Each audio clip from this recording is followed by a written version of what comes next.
We are blind to our blindness. We have very little idea of how little we know. We're not designed to know how little we know.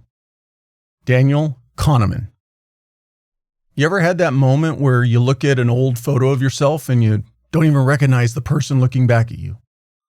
Or you hear a recording of yourself and you think, there's no way I sound like that. It's strange, maybe even slightly unnerving. It's a tiny reminder that there's a difference between how you feel on the inside and how you actually present yourself to the world. We all walk around with an internal movie playing. It's our story of who we are, why we make the choices we make, and what our value is.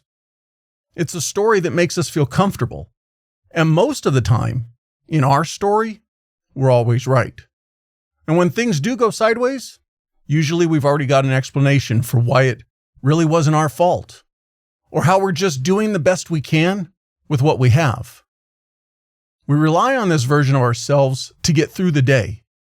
We convince ourselves that as long as our intentions are good, we're staying on track.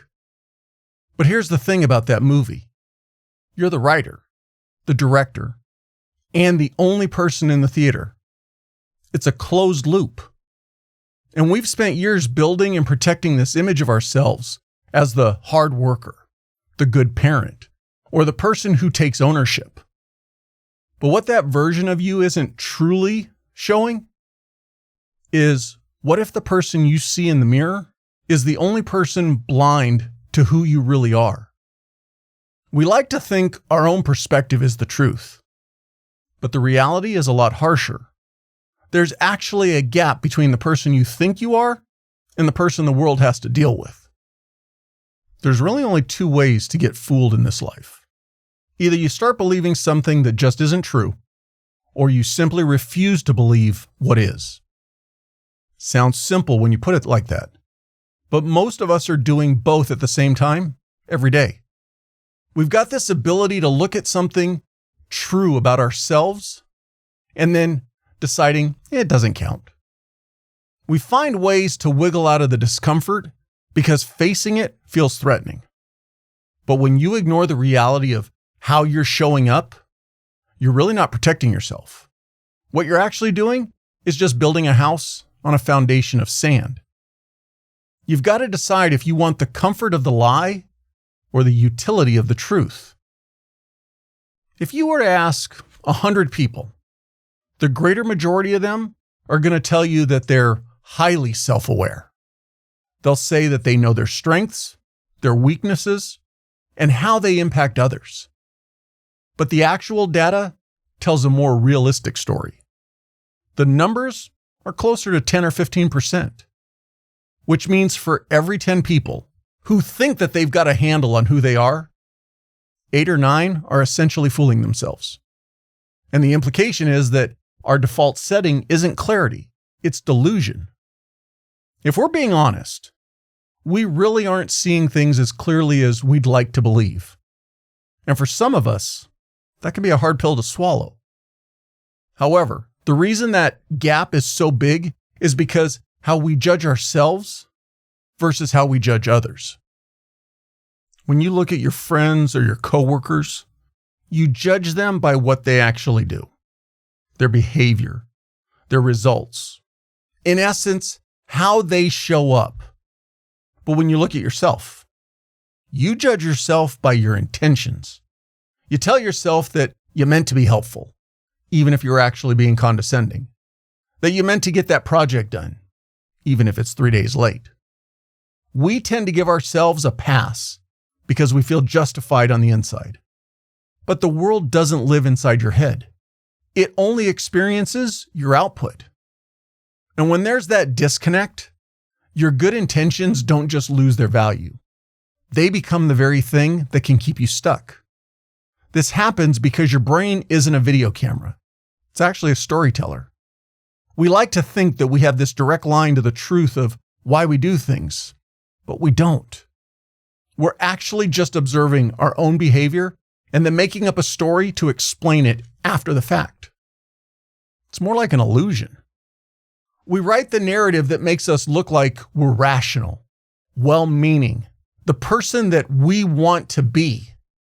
So if you're short with someone, your brain creates a story about how you're just tired or they were being difficult.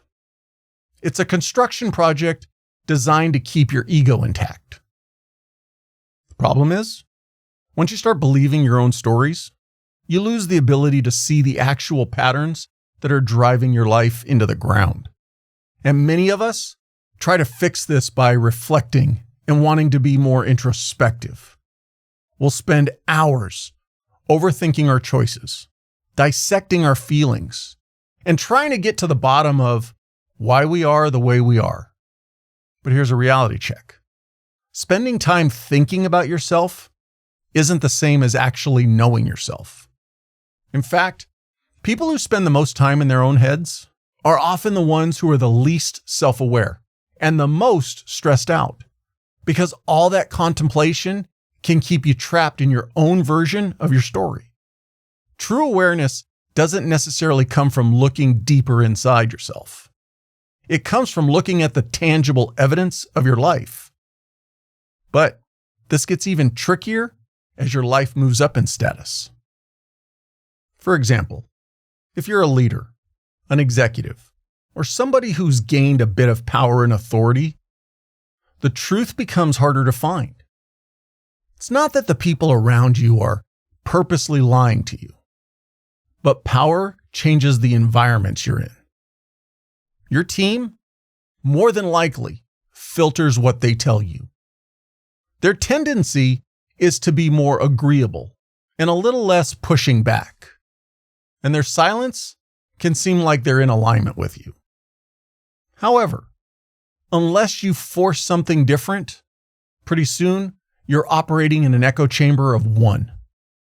You can think that you're seeing the whole picture, but you might actually be only receiving the version people think you want to hear. And if you aren't actively encouraging the unfiltered truth, you're basically making decisions in the dark. But success is often the biggest blindfold of all. When you've had a string of wins, you start to believe your own success. You can start to think that your gut is infallible because it worked last time. And that success can make you rigid. You might stop looking for new data because you're convinced you already have the formula.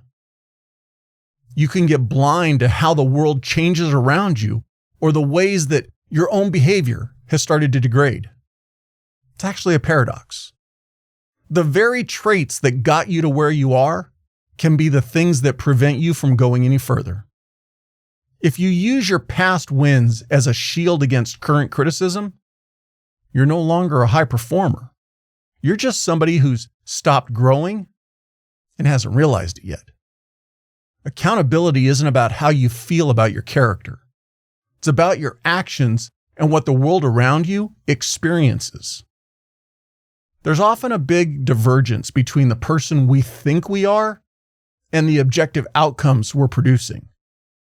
We have to stop using our internal sense of who we are to excuse the reality of what we do. The standard isn't an intention, it's a result.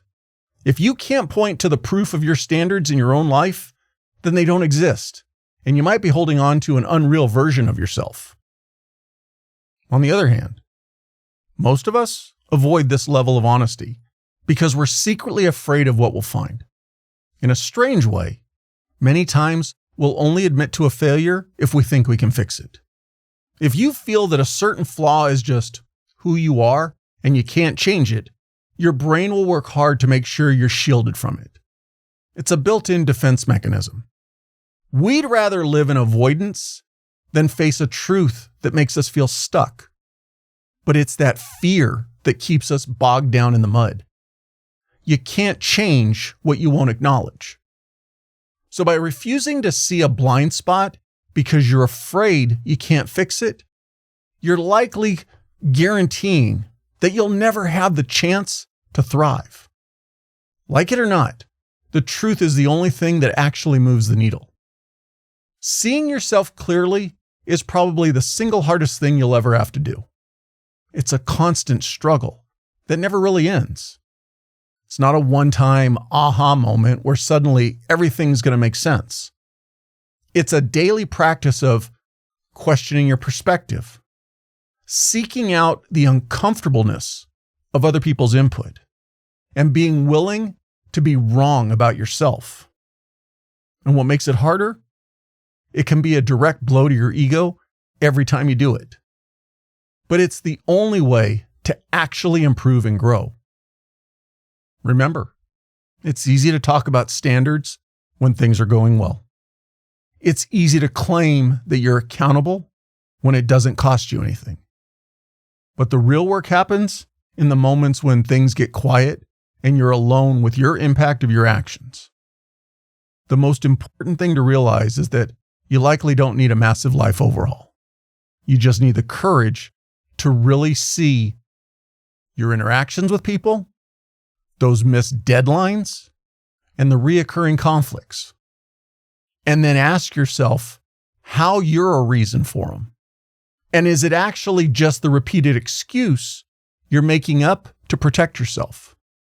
So the next time you feel that urge to be defensive, that moment where you want to explain why someone else is wrong about you, let it sit there for a minute. And more importantly, don't push it away. Because that uneasiness you'll likely feel is usually the truth trying to break through the story that you've been telling yourself. It's the gap between the person you think you are and the person who's actually showing up for those around you. We like to think that progress is a matter of effort, but more often, it's a matter of acknowledgement. You can't fix what you're pretending isn't broken. The world gives you usable data every day through your results, your relationships, and the conflicts you feel. You can keep editing the movie to make yourself feel better, or you can start giving more value to the raw footage. As always, thanks for spending a few minutes with me. Until next time, stay sharp, stay grounded, and keep showing up.